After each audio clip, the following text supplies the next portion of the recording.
Élie Grillet, bonjour. Bonjour. Élie, merci de nous recevoir chez toi. Donc Élie, on vient te voir à plusieurs titres. Donc premier titre, le titre actuel, tu es toujours quelque part dans la gendarmerie, même si tu es retraité. Oui, tout à fait. Bah oui, je suis depuis 2 ans maintenant, ça va faire la 3e année, président départemental de l'Union nationale des personnels retraités de la gendarmerie, UNPRG. On dépend d'un bureau national à Paris. On regroupe en gros sur le département 350 adhérents. Alors on va remonter un petit peu le temps. Élie Grillet, il a décidé d'être gendarme pour quelle raison? Comment ça s'est passé, cet engagement? Alors, c'était simple, hein, c'était un peu dans les années 66, puisque je terminais mon service militaire, et à cette époque j'étais receveur dans les bus là, chez Priou. Bon, c'est un métier qui n'avait pas beaucoup d'avenir et je pensais que matériellement ça n'arrivait pas à faire cuire la marmite longtemps. Donc il me fallait trouver autre chose. J'ai pensé que le métier de gendarme pouvait m'intéresser et voilà comment après un exercice d'orthographe de rédaction j'ai pu déposer ma candidature à la brigade de Montbrison. Ensuite j'ai rejoint l'école de gendarmerie de Châtellerault le 3 janvier 68, donc avant les événements, et là une formation quand même assez intense dans tous les domaines, hein, que ce soit le domaine militaire mais aussi le domaine pur gendarmerie. Et puis les événements de mai 68 ont fait que l'école de Châtellerault a été dissoute et on s'est retrouvé en renfort dans des unités du groupement de La Rochelle. J'ai passé un bon mois et demi à la brigade de Châtelaillon-Plage. Alors c'était vraiment la plage parce qu'il n'y avait rien à faire, on ne pouvait rien faire puisqu'on n'était pas assermenté, on n'était que des élèves gendarmes, donc voilà, on assurait une permanence et puis c'est tout. Mais bon, c'était le bon temps, on a profité de la plage de Châtelaillon avec quelques petites occupations internes à la brigade et puis voilà quoi. Et à l'issue de ce stage un peu écourté quand même, puisque j'aurais dû terminer le stage en fin juillet 68, et en fait on l'a terminé un mois plus tôt, en juin 68, et j'ai rejoint ma première affectation en Alsace à la brigade de Drulingen. Drulingen, ça se situe entre Saverne et Sarreguemines, hein, tout à fait là-haut dans le début de la forêt noire, quoi. Bon, petite unité, 4 gendarmes qui parlaient parfaitement l'alsacien, de vrais alsaciens, et moi, ces gendarmes, bon, bah oui, ils étaient vieux pour moi à l'époque, hein, puisque j'avais 22 ans, et eux en avaient en gros 46, 48, hein, voilà. Et difficulté pour moi, puisque je ne parlais pas un seul mot d'alsacien, et j'en comprenais pas non plus un traître mot. Donc, voilà, difficulté quand même pour exercer mon premier métier, mais bon, avec l'aide d'un des plus anciens, ça a pu se faire, sauf que très rapidement j'ai souhaité rejoindre mon pays du Forêt, et en 71 j'ai été affecté à la brigade de Terre-Noire, une brigade qui n'existe plus maintenant, hein, qui a été supprimée, voilà, où j'ai découvert un métier, une autre facette du métier. Terre-Noire, c'était la banlieue de Saint-Étienne, avec l'excellente et fameuse cité Moguera qui faisait parler, dont on parlait à la une toutes les semaines, hein, c'était réglé, il y avait toujours des choses. Voilà. Mais on était en zone police d'État, donc on partageait un peu les inconvénients avec le commissariat central. Donc là j'ai préparé l'examen d'OPJ et je suis arrivé à Montbrison avec le grade de chef. En fin d'année 60, alors je crois que je me mélange, en fin d'année 76, voilà, fin d'année 76, je suis arrivé à la brigade territoriale de Montbrison. Brigade territoriale qui était basée donc à la caserne de Vaux. Voilà, à la caserne de Vaux, quand on fait face au bâtiment, quand on fait face au portail d'entrée, c'était le bâtiment qui était à gauche, hein, voilà. Donc là, bien sûr, on était logé en caserne, mais entre-temps, il faut dire que je me suis marié aussi. Et je me suis marié avec une fille de gendarme. Ah, bon, cette fille de gendarme habitait aussi la caserne de Vaux. Voilà, mais pour la petite histoire, son père était donc adjudant-chef à la compagnie et avait pris sa retraite en 72. Donc ce qui fait que moi j'arrivais en 76 à Montbrison et on me propose un logement. Et on me dit, le logement est au 3e étage, côté gauche. Je me suis même pas, j'ai pas pris la peine d'aller visiter le logement, parce que j'ai dit à l'adjudant qui me recevait, c'est pas la peine, je le connais, c'était celui que mon beau-père avait occupé et auquel j'avais déjà rencontré ma femme ici, dans ce machin, où je m'étais marié aussi, hein, en 68, à l'issue de mon stage, on s'est marié en 68. Hein, donc voilà. C'était véritablement un retour aux sources. C'était le vrai retour aux sources. Et pour la petite anecdote, les tapisseries que j'avais connues à l'époque de mon beau-père étaient toujours les mêmes, elles n'avaient pas changé, personne ne les avait changées. Alors voilà. C'est vrai que pour les changer c'était un peu compliqué parce que je crois savoir que les plafonds étaient relativement hauts et c'est vrai que la caserne n'était pas, pas véritablement c'était pas un lieu de villégiature particulièrement intéressant, des plafonds 5,20 m, on ne pouvait pas chauffer matériellement autre chose que la cuisine parce que les pièces étaient immenses et bon voilà quoi, et puis un seul point d'eau dans tout l'appartement.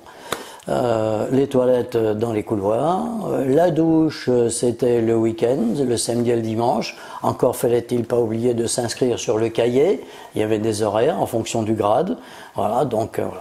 Mais le côté agréable de cette ancienne caserne, moi que je regrette personnellement parce que voilà c'est un patrimoine de Montbrison mais parce que je l'ai toujours connu, ça fait partie de ce que j'ai un petit peu gardé. On avait aussi ces petits jardins qu'on exploitait derrière ce qui est maintenant les impôts, le foyer résidence, etc. quoi. Et c'était un lieu de rencontre, de convivialité, qui était super parce que c'est évident que dans ces appartements immenses, on n'aimait pas trop y rester, on n'y faisait que passer. Et on se rassemblait dès qu'il y avait un peu de soleil et le truc, hop, on était dans le jardin, quoi, voilà. C'était quelque part un besoin, ça, parce que quand on rentre dans la gendarmerie, donc on rentre, comme tu l'as expliqué tout à l'heure, parce qu'on cherche un métier qui peut faire vivre, mais progressivement ça devient une vocation, parce qu'on est gendarme, là, comme tu le décris, on vit à la caserne, donc on est gendarme 24 heures sur 24, 7 jours sur 7. C'est ça, mais comme on dit, on disait à l'époque pour plaisanter, même en slip, on est toujours gendarme, quoi, voilà, quoi. Mais c'est comme ça, et c'est vrai que on y rentre. Moi j'y suis rentré, évidemment, pour embrasser un métier qui allait me fournir un subside quand même intéressant en fin de mois. Mais après, ça devient une vocation, on ne peut pas faire autrement. On est véritablement gendarme tout le temps, y compris en vacances. Il y a quelque chose qui se passe, on est gendarme. Et puis, on n'hésitait pas à cette époque, ça a bien changé évidemment depuis, on n'hésitait pas à dire mais je suis gendarme. Il y avait une bagarre ou quelque chose qui passait. Non, je suis gendarme, moi. Voilà. Tout de suite, on mettait sa profession en avant parce que c'était devenu une vocation. Voilà, on était gendarme de A jusqu'à Z. Voilà. Alors, durant cette vocation, tu as eu des moments difficiles, tu as eu des moments plus cool. Le moment le plus dur que tu as vécu? Alors, peut-être celui qui m'a marqué le plus quand même, c'était à Montbrison. J'étais donc adjoint à la brigade territoriale. Et un de mes collègues a été kidnappé par deux ostrogoths, je les appelais comme ça, enfin deux malfaiteurs marseillais qui avaient à réaliser un contrat sur la tête d'un antiquaire montbrisonnais.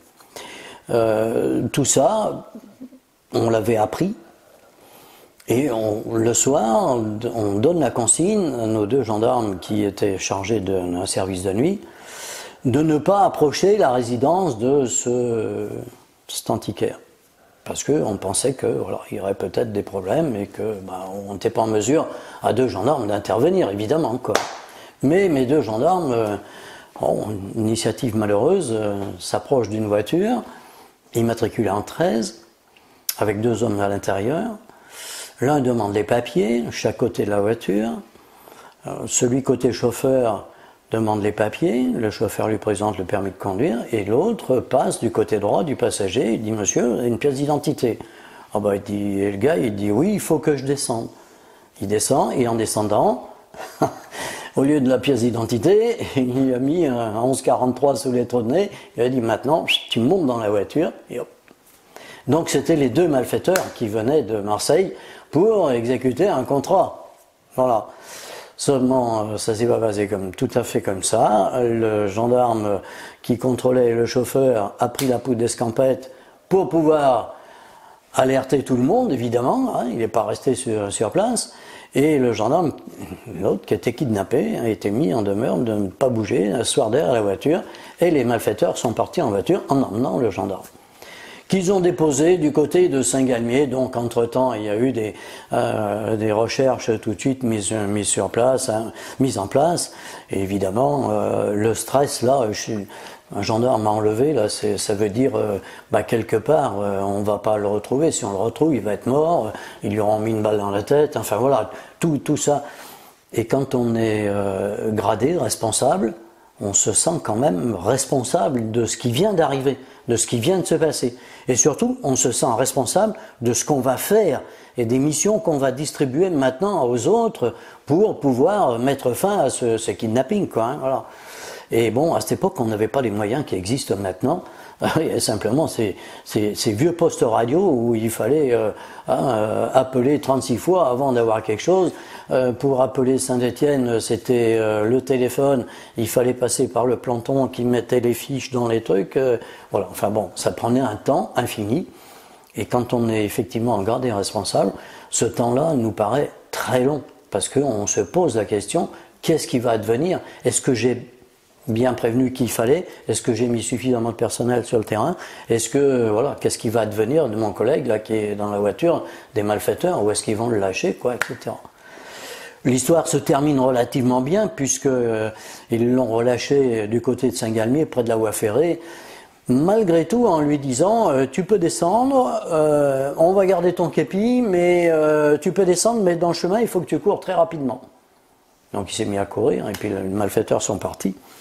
Et notre gendarme a trouvé après une autre voiture qui l'a conduit à la brigade de Saint-Galmier. Et puis bon, ben là, la pression tombe et puis ensuite... mais quand même, ce qu'il faut dire, c'est qu'à cette époque, il n'y avait pas de cellule psychologique, hein, pour personne, y compris pour ce gendarme qui a été enlevé et qui a fait quand même le trajet Montbrison-Saint-Galmier avec le 1143 sur la tempe, quoi. Voilà, donc... mais on ne lui a pas demandé s'il était mal, si machin, ça, non.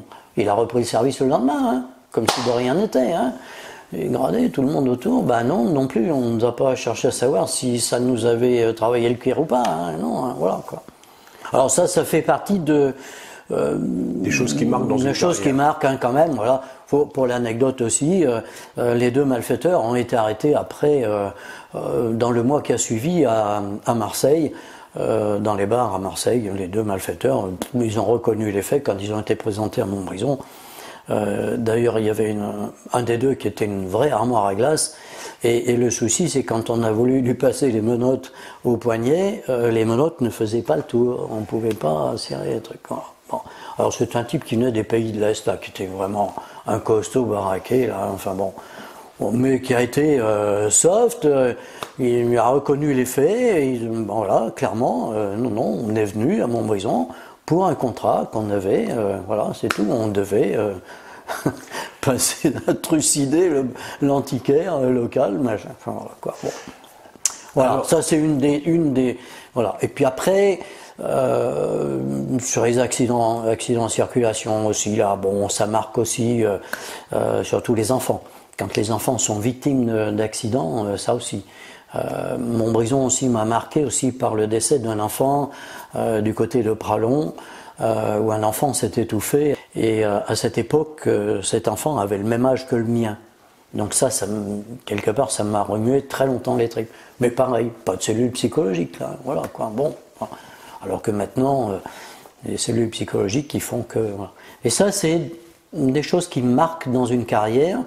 Voilà, après on fait, sur les accidents ou autres, on fait son boulot, quoi. On a un boulot à faire et quelque part on s'apitoie pas sur le sort des gens, quoi, directement. On a un boulot d'abord à faire et c'est important. C'est comme ça qu'on s'aperçoit que on fait plus un métier, mais qu'on fait une vocation, qu'on a la vocation du gendarme. On est véritablement dans son rôle de gendarme, enquêteur, conseil, etc. Voilà, c'est comme ça. Alors, ce rôle de gendarme, donc il a évolué tout au long de ta carrière, et tu as aussi un moment fort dans ta carrière, c'est la création du PSIG. Voilà, la création du PSIG, donc ça c'était en 81, ces fameux pelotons surveillance intervention en gendarmerie qui ont été créés par le gouvernement de Mitterrand. Alors, pour venir en aide aux unités de terrain, avec, comme le dit son nom, les surveillances et de l'intervention. C'était fait uniquement pour ça. Et dans la Loire, on était le seul. On a été le seul jusqu'en, bon, je sais pas, 88, 89 ou un truc comme ça, quoi. Voilà. Où le deuxième a été créé à Roanne. Mais c'était une unité complètement nouvelle, avec des moyens dérisoires. Mais vraiment dérisoires. Moi, j'oserais dire, on avait juste rien, quoi. Voilà, rien. On était habillés, les tenues étaient comme l'uniforme était le même que ceux de nos camarades de terrain, etc. Pas d'armement spécial.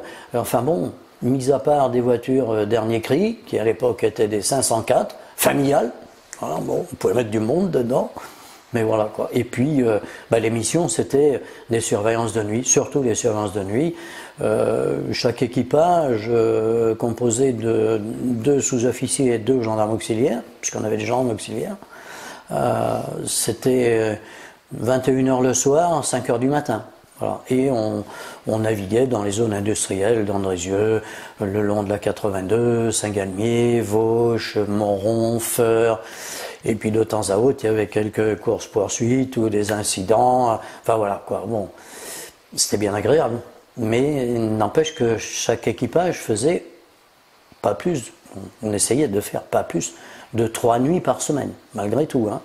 3 nuits quand même qui étaient longues. Hein. Voilà. Bon. Mais c'était intéressant parce que l'adrénaline était là. Hein. C'était fort. Et puis après, tout au début, on n'avait pas, mais l'équipe cynophile est arrivée, je crois que c'était dans l'année qui a suivi, 82. Voilà, une équipe cynophile. Alors c'était uniquement le chien attaque-défense. Hein. Il n'y avait encore pas de chien stupéfiant. C'était attaque-défense. Hein. Avec des chiens qui avaient du mordant, c'était le cas de le dire. Le maître chien qui a fait son stage à Gramma était revenu avec un chien qui était plus qu'agressif, quoi. Une difficulté, puisqu'on l'emmenait en voiture dans la 504 familiale, on avait été obligé de mettre un grillage parce qu'il venait nous bouffer les épaules, machin, etc. Alors tant qu'on était dans la voiture, ça allait. On quittait le véhicule, mais pour remonter, il fallait que le maître chien lui donne l'ordre de se taire, de s'asseoir, sinon on ne pouvait pas monter, hein, il ne nous laissait pas monter. C'était un peu quand même, voilà. Mais bon, ça faisait partie de, on va dire, de ce moyen supplémentaire qui nous était donné pour intervenir à des moments dangereux, c'est un peu un grand mot, mais enfin bon, quelque part, des moments plus critiques que les autres. Voilà, plus faciles. Et puis, on avait aussi un peu plus de liberté que nos camarades de brigade territoriale. On n'avait pas de procédure à faire. Lors des interpellations, on interpellait et on saisissait les gens, etc. et on emmenait ça à la brigade. Moins de travail de bureau, moins de procédure. Beaucoup moins de travail de bureau. C'était fait pour ça, c'était pour aller sur le terrain, quoi. Voilà, quoi. Pas facile, toujours pas facile, parce que voilà, le personnel n'était pas formé spécialement. C'était des gens qui venaient comme moi, d'unités territoriales. Hein. On n'avait pas une formation particulière.